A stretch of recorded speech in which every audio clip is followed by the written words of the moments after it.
Hello there, welcome back to Great Britain. Last time, well, we did a bit of colonizing, we did a bit of rebel fighting, and today we're basically going to keep on doing the exact same thing. We agreed to go here for a war with Milan, which actually shouldn't be a problem whatsoever. I'm pretty sure they'll actually win this on their own. It's just Switzerland, Ulm, and Württemberg. I can basically just send one army, and it should be enough to annihilate them.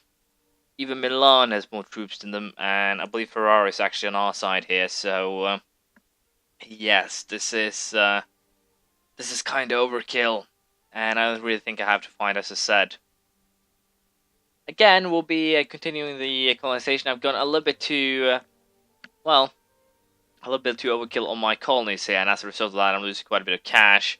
So I definitely need to fix that, but I'm a little bit unsure how. I'll just have to wait for the time being. I can afford to lose money for quite a while longer too, so it's not like it's a horrible situation to be in per se. We'll also go ahead and take Glorious Arms, because I think we'll actually continue, or I guess we might actually end up finishing this tree before we do anything else, potentially, but we'll see. We have kind of a bad setup with rulers right now, considering that we have a Regency Council that will last for 4 more years, and we also have an utterly, despicable heir, really. This guy is worse than your average Republic guy, so I do not like him and hope he dies a horrible death. But not much I can do about that now. For the time being, we'll just continue doing what we have been doing, which is again rebel fighting and colonizing, and hopefully we'll be able to get to India before too long. I'm also again a little bit unsure what to do with Castile, but we'll consider that a little bit more in depth once we actually get rid of our Regents Council. We'll see how it ends up. Well, I just reached a kind of weird setup here. We have I can have installed in William the IV of Salisbury. We'll get a feudal monarchy. I'm pretty sure we actually have that right now, so basically no change. We'll probably go for absolute monarchy in the future, but we're still a bit behind on that. But that was really the point why I want this guy. I lose 100 prestige, I can live with that. I don't have any units that can break, so it doesn't really matter. The trade efficiency loss, I can live with that too. The morale of armies, I can do something really with that, I think. It's just 10 years. Especially because the fact that William is a 556. That is glorious. He also spawned in the capital, which means that I'm pretty sure the countdown will start as soon as the capital falls. Which, again, wonderful. Everything is lining up me at the moment. I'm also very tempted to just take the justified demands here. Or should I wait for diplomatic tech? I'm a little bit unsure. My apologies. I'm a little bit unsure what I want to do. So for now, I'll just wait. I'll still be continuing with my plan here to try and get both Ferrari and also Corsica or Genoa here vassalized. I'm very tempted to actually send an army to Switzerland, take Graubünden for example, and actually use that as my stepping stone to get something going here. I could also go for Ulm, but center of the empire is kind of a bad place to be, and I can't actually make peace with them, so I kind of have to go for Switzerland if I want to do anything. And with Milan currently slaughtering them and sieging everything, I'm kind of late to the party, so to speak. Anyways, as I said, we are going to give this guy a chance. I might actually allow him to win, as I said. We'll just have to see how it plays out. I'll get a little bit of extra manpower too. I'm a little bit if the loss from London will be too harsh, but it do at least bring quite a bit of men here, so we'll see how it plays out. For now, however, I'll just hopefully allow him to take over. Of course, the legitimacy won't get any boost from that, but let's face it, the legitimacy is so low that I don't really see how it would matter too much.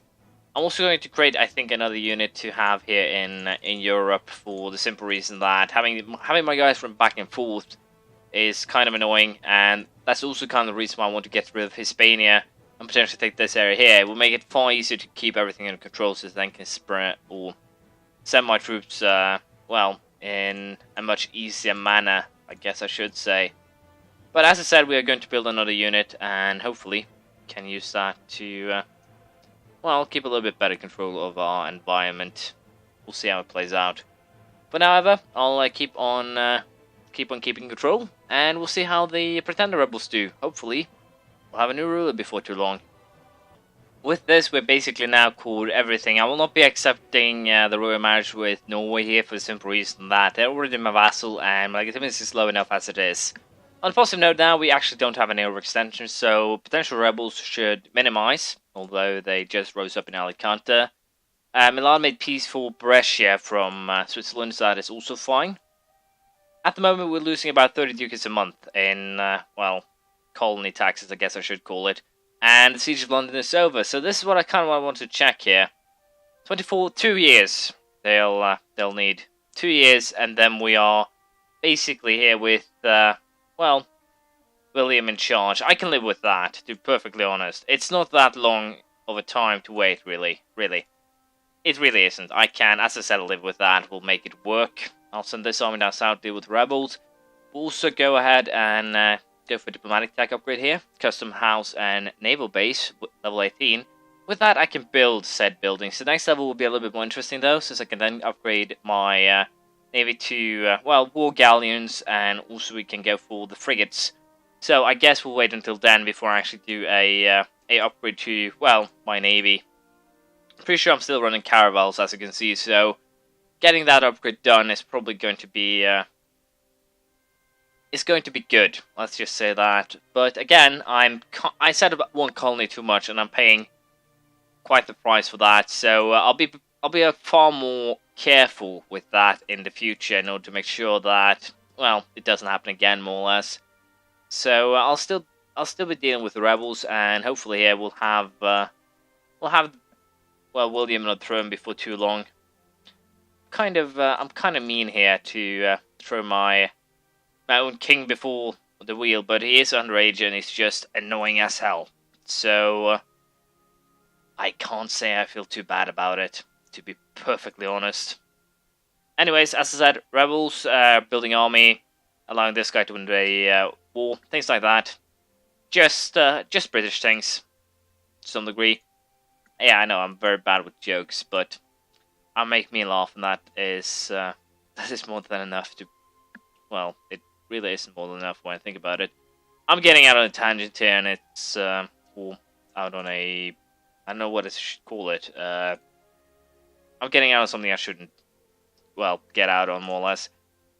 Anyways, with that said, I am still having to wait for potential vassalization of these guys due to the unlawful territory, and also the fact that they have the Reconquest Casus Belli. Genoa is should be a little bit easier, but again, it's still a couple of, well, Genoa, what am I even saying? They end up as a vassal of Tuscany. I'm Ferrara going off Ferrara. That's Ferrara and Salzburg. That's how it was. My bad. Anyways, I forgot to say this last episode, but I might as well just discuss it now, or note it. I've actually gotten a couple of messages why I shouldn't record my episodes. People have been wondering if it's because I have little time, if it's because I don't really want input, things like that. And the main reason why I usually record a lot of episodes at once is because it becomes so much more fluid. That is basically it. Usually I've noted that I should probably rewatch the episodes before recording a new one, but at least during the exam times, I don't really have enough time to do that. So that's why I prefer to record my episodes all at once, at least to some degree.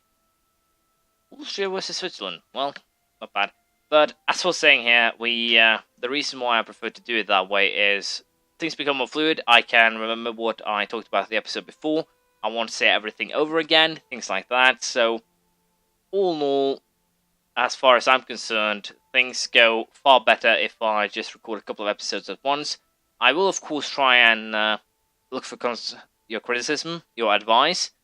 And unless I've already pre-recorded too much, I usually do 4, 3, or 7 episodes at once, depending on how much time I have at that moment. Again, it's just to make things put together better. So if you do have suggestions, advice, anything really, just feel free to comment on it, and I'll try and answer as much as I can. If I know I'm a little bit bad lately with actually responding, so I'll be trying to help or get better at it, I guess is the right way of saying it. getting a lot of free armies here too from that the Pretender Rebel, so I kind of can't complain about him. But as I was saying, I am reading your comments. I am taking, or considering at least, your advice. And if I don't like it, I usually come with a fairly good reason why. Why have I lost a diplomat? Why have I lost a diplomat? I had 5.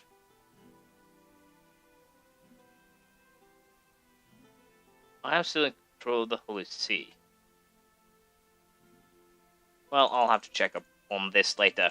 But I lost a diplomat for no reason, as far as I can see. Did I lose my... Yeah, I lost my embassy, probably. I'm pretty sure my embassy is actually in Oxfordshire, so that is why they sieged it. Which would actually make quite a lot of sense when I now think about it. My bad, really. Got a little bit of extra people in Pensacola, which will be useful. Deficit is kind of annoying here. But as I said here, for the time being, we'll just wait for these guys to enforce the demands. Once they have, we'll probably do an upgrade to admin tech. We'll see how it plays out. There we go! George has tragically died. How terrible. Really, it's completely, utterly horrible. No, it's actually pretty damn good. Anyways, we're in line from Bannon of all places. We're going to the time one. William IV Salisbury, 556. He's gloriously blessed and only 21 years old. This is bloody brilliant, as the British would say. Now, the big question is, did I actually lose my embassy? No, 4 embassies, correct controller. I did actually lose my embassy. Did they actually destroy my embassy? No, they did not. I'll get it back at the end of the month, probably. Anyways, as you can see, the type of government changed to feudal monarchy. Doesn't really pose any threat to us at all. Trade efficiency, that's a little bit of a terrible loss. I make a lot of money from trade, so... Well, I can live with a little bit of a reduction in income, however. As soon as one of these colonies are done, we're pretty much set to earn quite a bit of cash. So, but the cost minus 10% could be useful. I think I'll actually go ahead and upgrade 1 point. We are still 2 years out of time. So we'll take 1 point of stability here just to, well, make the country a little bit more, I guess I should say, stable. And while I'm at it, I might as well just take Cathedral and Stock Exchange here, which allows me to build said buildings. Next one is Glorious Monument, which will actually help my prestige quite a bit, so can't complain about that. As you can see with my new king here, I will be getting quite a bit of points, which is kind of good. And he also apparently became a... I don't get how this actually works. Well, I guess this is... General? So, I have William Salisbury the General, and I have William Salisbury the King, apparently. I have no idea if this will actually change now. It probably will. No, it didn't. Well, I have 1 king and I have a general. Why am I to complain? I get the best of basically everything. Savoy, Denmark, Pomerania, Russia. Russia, that one we will accept. Milan, that one we will accept. Pomerania, guess I'll accept that. Of course, the loss in legitimacy is a little bit annoying, but again, not really too much I can do about that. I don't need to have with either Savoy or Denmark. They aren't that important to me. And also we are going to, well, cut down quite a bit on the army here. I guess I'll keep 4,000 so I can actually just, well, flip them over. No, I guess I'll actually keep 6,000. It'll be a lot easier when I actually create armies that I don't have to build horses at all, more or less. So that is fine. I should probably keep them all when I think about it, but done is done. And we have, as I said here, a very good king, a very young king. He'll potentially be the key here to keep my tech going for quite a while. Again, money is an issue, but this colony is very soon done, so I don't think it will be too much of a problem. Netherlands colonizing is kind of a bigger problem, so I'll definitely be going after the Amasis, Santi, and also Atacapa and Karankava to prevent them from actually doing anything of the sort. We'll then proceed to colonize down here and potentially fight them. So there's a lot of potential things that will be happening. Also, kind of a funny thing here, Quebec and also Picot here has become vassals of the 13 colonies. No idea if these guys have done anything of the sort themselves. Doesn't actually look like it. English Mexico, nope. English Guyana, nope. These guys are just actually fabricating claims on each other, which is kind of bad. I'm pretty sure they can actually find each other. I would prefer if they all actually just merged into one big colonial nation. No, I wouldn't that. That would have just they would just have risen up and revolted if that happened. I'm kind of a little bit too impulsive. I come up with an idea. Oh, it's great. Do it. Shit. There was a lot of backfiring that I didn't actually notice. I'm a little bit unsure if I actually want to attack for this province right here. So I think we're actually going to do the clever thing, fabricate a claim on Valencia. And then we're going to declare war for it. I, of course, also will be checking out if Castilla actually colonizes anything before I take it. I'm also, again, very tempted to just take Aragon and annex them. And potentially I'll actually fabricate a claim on... No, I'll fabricate a claim on Aragon to make things a little bit more, well, prettier. So we're going for these 4 provinces here, and at least the first war. And then we'll see how it plays out. But unfortunately, we're out of time. I've been doing a lot of chit-chatting, so for those of you who don't appreciate that, I do apologize. I just felt with the message that I got that I needed to kind of explain myself. A lot of people don't really prefer or don't like the fact that I actually ask for criticism and input. If I actually pre-record and can't take advantage of it, things like that. But let's face it, if you have a better strategy, I'll probably consider that next time or in another playthrough. It's very much helpful. Even though I might actually not be able to use it during the playthrough I have then, next one could benefit greatly from it. So, if you have ideas and input, don't be afraid to come with them. I will not bite. I will try. If I don't use them, I will try and give a good reason why I didn't. And if I do use them, well, I'll try to give you credit for it. But again, I kind of have a hard time remembering names when I actually play the game, so I might have to take some notes, something along those lines. Again, if you think I've been, well, kind of too chit-chatting, too defensive in this episode about why I do what I do, then feel free to comment on that too. I do like comments, I do like likes, I do like to chat and have a good, well, time. And you guys make EU4 that much more fun with, well, comments and criticism and advice, praise, the whole package really. So I'd like to thank you. And hopefully, I'll see you around next time. Bye.